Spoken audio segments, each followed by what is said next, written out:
May buton tagon. Amen. Ini ato kinabuhi ng kalibutan, galawig, siling, galawig.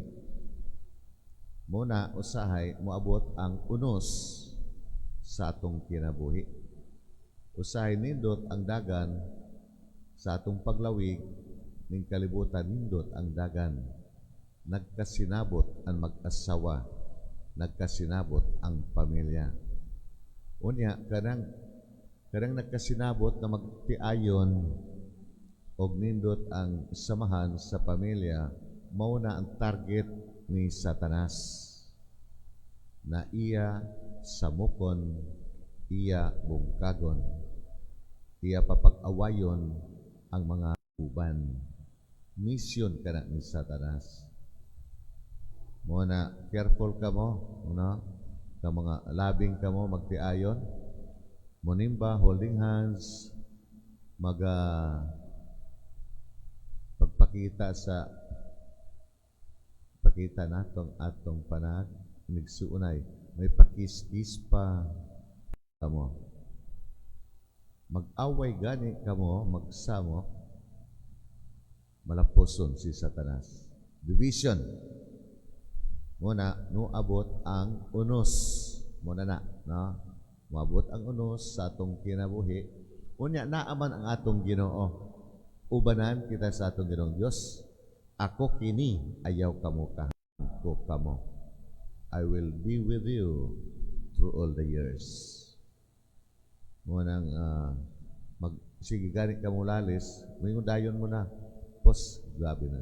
Trabaho din ng Satanas. Di ta padaog, mag-ampo kita, manimba kita, mag-ampo kita para ligon kita sa atong pagminahalay, maayong relasyon.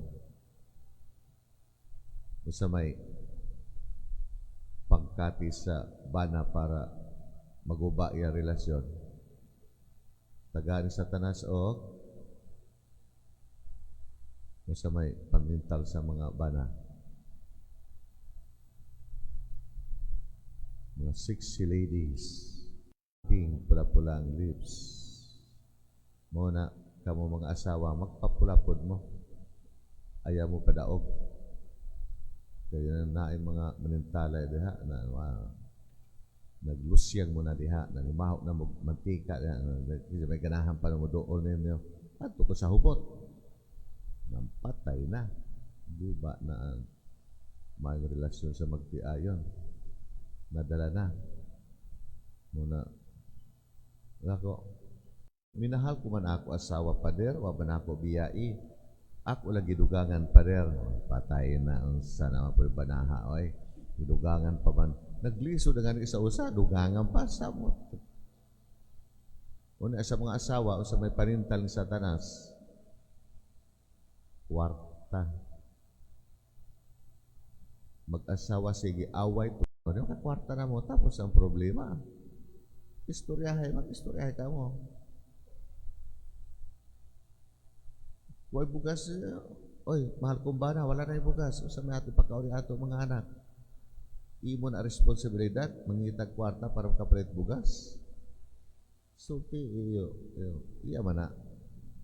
Kasi may haligi sa tahanan, iya man na to provide everything sa pamilya. Trabaho na sa bana, dili trabaho sa asawa. Sa karong panahon, mutabang ang asawa kay kulang ang kita sa bana. Mutabang na lang, no? Muna duha sila magtrabaho na sakripisyo ang mga anak. Kay mabiya anaunta kay si Mister ang naning kamot para na ay iya ikasuporta sa iyang pamilya. Napod mga bana na, di ba, muhatag sa asawa, sa mga banaha, oy. Wari ato, putla na kita kuryente, hindi na ako problema. O sa nila ako problema mo na. Usaw man ako parer, ini ako bana na, ini attitude lahi man, wa may pagpakabana. Naku sa gusto mo, imo patyon, imo biyaan. Abiya na lang pader, ayong patay lang pader, kaya dako na sala. Nakahuna-una po. Karang ibang mga asawa di na makaantos, mahiluan jud banaha na. Mao na kamo mga dalaga, careful kamo sa iyo pagminyo. Sa bagay, di masigurado ba? Ang kaminyoon, dili tanan malampuson. Dili. Daghan mga kaminyoon na failure sila sa ilang pagminyo. Tawag ba yan na? Gitawag ka mo pagminyo para pagpadaghan sa mga tao ng kalibutan ug atimanon ang mga anak nga ihatag sa Dios. Muna sa kasal, pangutana sa pari, andam ba kamo pag-atiman sa mga anak nga mahimong mamaayong Kristiyanos? Yes ba? Tulubagon man na sa mag-asawa. Giunsa nila pagpadako ang ilang anak, nakailabas sa Dios.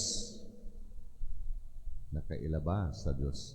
Nagmahal ba sa Dios? O mituman ba sa sugo sa Dios? Naman na sa ginikanan kay sunugan ng bata, 1 year old, 2 years old, na naaman sa ilap, poder. Kaysa may mutudlo sa bata na blanco ng iya isip. Kaysa may magtisok dito og mga pagtulunan sa bata, ginikanan man. Blanco ba yan ang bata? Tisukan man na, sudlan man nato na. Kaysa mo sulod, ginikanan man. Mga ang bata na respectful, ang bata na mo bless, mo respeto ba? Tudlo, mama, papa, gitudluan man asa na bata mag I love you pagka himugso diha, tudluan man na. Hangtod pagdako na close siya sa ginikanan kay maayo man discipline and love kinahanglan sa bata. Mana mga igsuon, happy family kung iyo na matuman o magbalampuson, dili mayaman pero ang maayo ang kalampusan sa magtiayon, happy big family. Bisan sa lat sa yaman pero happy sila nga nagtambayungay diha sa adlaw-adlaw na panginabuhi. Maabot ang unos, maabot ang bagyo, pero ayaw kabalaka kay naa ang atong Ginoo. Ningon ang atong Ginoo, ako kini, sangpit kamo kanako. Oto, pag mo sakay na ang atong Ginoo sa atong kinabuhi, mulurang, munindot na usab ang dagan sa atong kinabuhi.